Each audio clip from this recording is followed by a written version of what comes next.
আসসালামু আলাইকুম, আমি কৃষিবিদ গোলাম সোহান এসিএস সিডের পক্ষ থেকে আপনাদেরকে আবারও স্বাগতম জানাচ্ছি।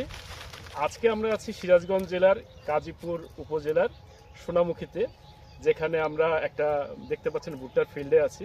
আসলে এসিএস সিড তাদের সর্বোচ্চ নিশ্চয়তা এবং আপনার নিশ্চয়তার জায়গা থেকে কৃষকদেরকে সর্বোচ্চ ভালো মানের বীজ সরবরাহ করে আসছে। এই ধারাবাহিকতায় এসিএস সিড কর্তৃক বাজারজাতকৃত হাইব্রিড ভুট্টা ডিসকভার 555, যেটা বিগত 2-3 বছর থেকে কৃষকদের মাঝে ব্যাপক সাড়া ফেলেছে। আমরা আজকে এই ফিল্ডে এসেছি, আমাদের সাথে আছে আমাদের কৃষক ভাই আলামিন ভাই। আলামিন ভাই, আসসালামু আলাইকুম। ওয়ালাইকুম আসসালাম। আপনি ভালো আছেন? হ্যাঁ, আলহামদুলিল্লাহ। আচ্ছা, আপনার হাতে আমি খুব সুন্দর সুন্দর 2-4টা মোচা দেখতেছি। এটা কি জাতের মোচা এগুলো? Discover discover 555। ডিসকো 555। আপনি কতটুকু জায়গা লাগিয়েছেন? তো গাছছি তো 10 কেজি বীজ কিনছিলাম, তাও তো ভালোই গাছছি প্রায় 5 বিঘার উপর, 5 বিঘার কাছাকাছি। কাছাকাছি। আচ্ছা, এটা উঠতেছে, আমরা দেখতেছি দর্শক মণ্ডলী, দেখেন এখানে প্রতিটা মোচা অনেক বড় বড় এবং ওজন অনেক বেশি, এবং দানার যে সাইজ এবং কালার, এটা আসলেই মারাত্মকভাবে আকর্ষণীয়।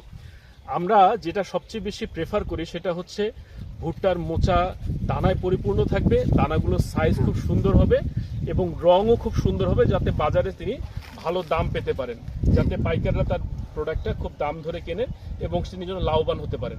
সবচেয়ে বড় বিষয় হচ্ছে যে কৃষক যদি একটা প্রোডাক্ট করার পরে তার যদি চাষাবাদের খরচ কম হয়, রোগবালাই যদি কম হয় এবং সবশেষে যদি প্রোডাকশন ভালো হয়, তাহলে কিন্তু আমরা সব দিক থেকে কৃষকের কাছে আস্থার এবং নির্ভরতার একটা জায়গা হবো।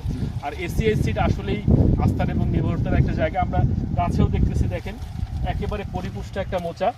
এবং এটা যখন, আলামিন ভাই, এটা তো রং আরো ভালো হবে নাকি? হ্যাঁ, রং আরো ভালো হবে। মানে কি, যখন রোদ আরো পাবে, আজকে তো কেবল আরো ডগডগা হবে। আচ্ছা, আপনি এই যে 5 বিঘার মতো করেছেন বা যে জায়গাটা করেছেন, আপনার কিরকম মনে হয় যে ফলন আনুমানিক? এখানে 33 বিঘা, 33 বিঘা আনুমানিক আপনি কিরকম পাবেন? তো বেলা আসবো 50 মণ পারি কি হয় নাকি? তাহলে দেখেন 33 মণে উনি এক্সপেক্ট করতেছেন 50 মণে। অ্যাকচুয়ালি আমরা এই বগুড়া অঞ্চলে, ধুনট অঞ্চলে, এর মধ্যে যেগুলো ডিসকভার 555 এর জমি আমরা হারভেস্ট করেছি, সেগুলোতে আমরা শুকায় দেখা গেছে 33% আমরা 46 থেকে 48 মণ শুকায় পেয়েছি। সো আমরাও আশা করতেছি আলামিন ভাই তার সর্বোচ্চ চাহিদার জায়গাটাতে থাকতে পারবে। আমরা এসিএস সিডের পক্ষ থেকে আমরা সবসময় কৃষকের সাথে আছি। আর সকলকে অনেক ধন্যবাদ। ইনশাআল্লাহ আবার দেখা হবে। আসসালামু আলাইকুম।